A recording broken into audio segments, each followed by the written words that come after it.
করতে। আজকে আমরা প্রিমিয়ার প্রো একটি টিউটোরিয়াল দেখব, যেখানে আমি কিছু সেটিংস আপনাদেরকে দেখাবো, যেগুলো খুবই পার্সোনালাইজ সেটিং। আপনি যদি আপনার প্রিমিয়ার প্রোতে সেটি ব্যবহার করেন, আপনার কাজের সময় সেগুলো আপনাকে কাস্টমাইজ কিছু অপশন দেবে। তো চলুন প্রিমিয়ার প্রোতে, আমি যদি প্রিমিয়ার প্রোতে যাই, এখানে যে প্রজেক্টটা দেখতে পাচ্ছেন এই প্রজেক্টটায় আমি নর্মালি কাজ করতে পারবো। তো আমার কিছু পার্সোনালাইজ যদি সেটিংস করতে যাই, এরকম মনে করেন এখানে যে ফোল্ডারটা তৈরি করলাম বিল ফোল্ডার, এখানে যদি ডাবল ক্লিক করি এটা নতুন আরেকটা ট্যাবে ওপেন হলো। আমি যদি চাই সেটাকে কিন্তু আমি এখানেই ওপেন করতে পারি। সেটা কিভাবে করব? সেটা করার জন্য আমার এখানে আপাতত যেটা আছে সেটা হলো কন্ট্রোল প্রেস করে যদি আমি ডাবল ক্লিক করি, তাহলে এখানেই ওপেন হবে। তো এটাকে কিন্তু আপনি চেঞ্জও করতে পারবেন, কারণ আপনি সবসময় কন্ট্রোল প্রেস করে যদি চেঞ্জ করতে যান, সেক্ষেত্রে আপনার দেখা যাবে যে নেভিগেশনের সুবিধা হচ্ছে না। আপনি চাচ্ছেন আর একটু কাস্টমাইজ ওয়েতে আপনি যখন শুধু ডাবল ক্লিক করবেন এখানেই ওপেন হবে। কন্ট্রোল ক্লিক করে যদি আপনি ক্লিক করেন, তাহলে নতুন একটা ট্যাবে ওপেন হবে। তো সেটা কিভাবে করবেন সেই জিনিসটা আমরা এখন একটু দেখে নেব। তো আমরা যদি এডিটে যাই, তারপরে যদি প্রেফারেন্সে যাই, প্রেফারেন্সের ভিতরেই এগুলো মূলত আমাদের নর্মালি যে সেটিংসগুলো প্রিমিয়ার প্রোতে দরকার সব কিছুই কিন্তু এটার ভিতরে রয়েছে। তো আমি যদি একদম জেনারেল যে সেটিংসে যাই, সেখানে আমাদের পার্টিকুলার যেটা দেখালাম এক্সাম্পল, সেই সেটিংসটা পেয়ে যাব। তো প্রথমে আমাদের যখন প্রিমিয়ার প্রো ওপেন করি, কীভাবে ওপেন হবে সেটা আমরা এখান থেকে সিলেক্ট করে দিতে পারবো। আমি এখানে শো হোম দিয়ে রেখেছি। আপনারা যদি ওপেন মোস্ট রিসেন্ট দেন, তাহলে যেটা হবে, আপনি যখনই প্রিমিয়ার প্রো ওপেন করবেন তখন আপনার লাস্ট যে কাজ করেছেন সেই প্রজেক্টটা ওপেন হবে। এখানে যে হোম পেজ রয়েছে প্রিমিয়ার প্রো সেটা ওপেন হবে না। তো আপনারা কিন্তু সেটা এখান থেকে চেঞ্জ করে নিতে পারেন। তারপরে রয়েছে আমাদের এই যে বিনসের অপশন, এখানে দেখেন ডাবল ক্লিক করলে নতুন একটা ট্যাবে ওপেন হবে। আপনি যদি চান এটাকে ওপেন ইন প্লেস, মানে যেখানে ক্লিক করবে ওই ট্যাবের ভিতরেই ওপেন হবে, সেটাও দিয়ে দিতে পারেন, কিংবা ওপেন ইন নিউ উইন্ডো সেটাও দিয়ে দিতে পারেন। এবং এর সাথে কন্ট্রোল এবং অল প্রেস করে যদি ক্লিক করেন কী হবে সেটাও কিন্তু এখান থেকে আপনারা সিলেক্ট করে দিতে পারেন। সিমিলার ওয়েতে আপনার প্রজেক্টের ক্ষেত্রেও সেম জিনিসটা করতে পারবেন। আপনি যদি ডাবল ক্লিক করেন কী হবে সেটা এখান থেকে সিলেক্ট করে দিতে পারবেন, এবং যদি অল্ট ক্লিক করে তারপরে ক্লিক করেন কী হবে সেটাও সিলেক্ট করে দিতে পারবেন।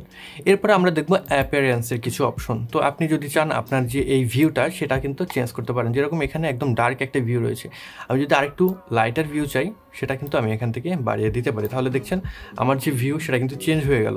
এখন এখান থেকে ইন্টারেক্টিভ কন্ট্রোল যেটা আছে সেটাকে চেঞ্জ করে সেটাও ভ্যালু আপনি চেঞ্জ করতে পারবেন।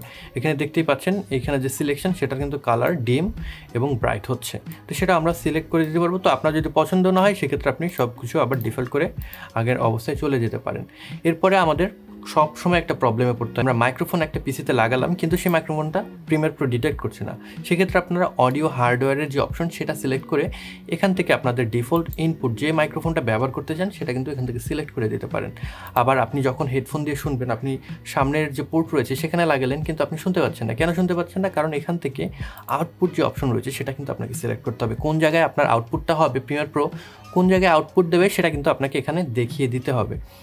তো এরপরে আমরা যেটা দেখব সেটা হলো আর একটা খুবই ইম্পর্টেন্ট জিনিস, সেটা হলো আমাদের মিডিয়া ক্যাশ। তো মিডিয়া ক্যাশ যেটা হয় সেটা হলো আমরা যখন প্রিমিয়ার প্রোতে কোনো প্রজেক্ট নিয়ে কাজ করি, আমরা যখন সেটাকে প্রিভিউ করি, প্রিমিয়ার প্রো কিন্তু প্রিভিউ ফাইলগুলো এক্সপোর্ট করে যে ফোল্ডারটা আমরা দেখিয়ে দিলাম, যেরকম এখানে লোকেশন সি ইউজার আমার যে অ্যাডোবির কমন ফোল্ডার রয়েছে সেখানে কিন্তু সেভ হচ্ছে। তো আমি যখনই কোনো কিছু এখানে এক্সপোর্ট করব, সেই ডাটাবেসটা সেখানে যাবে এবং উপরে দেখছেন ক্যাশ ফাইলের যে ডিরেক্টরি সেটাও কিন্তু সেম জায়গায় রয়েছে, সেখানে চলে যাবে। তো এরকম করতে করতে আমরা যখনই কোনো কিছু এক্সপোর্ট করি সেটা কিন্তু ওই জায়গায় যেতে যেতে ফিল আপ হয়ে যায়। এর জন্য দেখবেন আপনার হার্ড ডিস্ক কিন্তু খুব দ্রুত প্রিমিয়ার প্রো ব্যবহার করলে ফিল হয়ে যাচ্ছে, কারণ সি ড্রাইভে আপনার লোকেশন দেওয়া আছে কোথায় গিয়ে সে রেন্ডার ফাইলগুলো রাখবে। তো আপনি যদি চান এখান থেকে ডিলিট করে যদি দেন, তাহলে কিন্তু আপনার হার্ড ডিস্কের সেই স্পেসটা ক্লিয়ার হয়ে যাবে। আবার নতুন করে যে ফাইলগুলো আপনি রেন্ডার করবেন সেগুলো গিয়ে সেখানে জমা হবে। তো মাঝে মাঝে এভাবে আপনি যখন দেখবেন হার্ড ডিস্কটা আপনার সি ড্রাইভটা ফিল হয়ে গেছে, সেক্ষেত্রে আপনি যদি ডিলিট করে দেন তাহলে কিন্তু আপনার হার্ড ডিস্কটা আবার ব্ল্যাঙ্ক হয়ে যাবে। অ্যাগেন আপনি এখান থেকে স্কেডিউল করে দিতে পারবেন কতদিন এই ফাইলগুলো রাখবে প্রিমিয়ার প্রো অটোমেটিক্যালি, তারপরে কিন্তু ডিলিট করে দেবে, সেরকম একটা আপনি দিয়ে দিতে পারেন। এবং এখান থেকে আপনি তাকে মেমোরি অ্যালোকেশনও করে দিতে পারবেন, কতটুক মেমোরি সে দখল করতে পারবে। সো এই জিনিসটা খুবই ইম্পর্ট্যান্ট একটা জিনিস, আপনারা আপনাদের প্রিমিয়ার প্রোতে ডেফিনেটলি সেটাকে চেঞ্জ করে নেবেন। যদি আপনাদের ফাস্ট কোনো ড্রাইভ থাকে, যদি সেকেন্ডারি এসএসডি থাকে, সেক্ষেত্রে সেটা দিয়ে দিতে পারেন। আমি সিতেই রেখেছি, আমি কিছুদিন পর পর এখান থেকে এটিকে ডিলিট করে দিই। তারপরে আমরা আরেকটা জিনিস দেখব, সেটা হলো আমাদের যে মেমোরি রয়েছে সেই মেমোরি। এই মেমোরিটাও কিন্তু খুব ইম্পর্টেন্ট। আপনি যখন প্রিমিয়ার প্রো ব্যবহার করলেন, পুরো মেমোরিটা কি আপনি প্রিমিয়ার প্রোকে দেবেন? আপনি যদি মাল্টিটাস্কিং করেন, অন্যান্য অ্যাপসের জন্য কতটুকু মেমোরি রাখতে চান সেটাও কিন্তু আপনি এখান থেকে সিলেক্ট করে দিতে পারেন। যেরকম আমি এখানে আমার যে টোটাল 16 জিবি মেমোরি আছে পুরোটা রেখেছি। প্রিমিয়ার প্রোর জন্য শুধুমাত্র 3 জিবি যেটা রেখেছি সেটা হলো অন্যান্য আদার্স কাজের জন্য। যেরকম আমি যদি ব্রাউজারে ব্রাউজ করি, সেক্ষেত্রে আমার ব্রাউজারেও কিন্তু র্যামের দরকার আছে, তো সেটার জন্য আমি রেখে দিয়েছি, নাহলে কিন্তু আমার পিসিটা একদম স্লো হয়ে যাবে। তো আপনারা সেই জন্য আপনাদের যে প্রিমিয়ার প্রো রয়েছে সে কতটুকু মেমোরি ইউজ করতে পারবে সেটিও অ্যালোকেট করে দেবেন। তো তারপরে আরেকটা জিনিস আছে টাইমলাইনে যদি যান, এখান থেকে ভিডিও ট্রানজিশনের ডিফল্ট সেটা আপনি সেট করে দিতে পারবেন। যখন ট্রানজিশন কোনো অ্যাপ্লাই করবেন সে কতটুকু সময় জুড়ে থাকবে সেটা আপনি অ্যাপ্লাই করে দিতে পারবেন।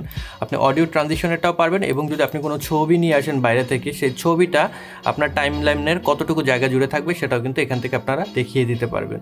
তো এই ছিল মূলত কিছু সেটিংস, যে সেটিংসগুলো আই হোপ আপনাদের অনেক সময় দেখা যায় সমস্যায় পড়তে হয়, কীভাবে সলভ করবেন সেটা পারেন না।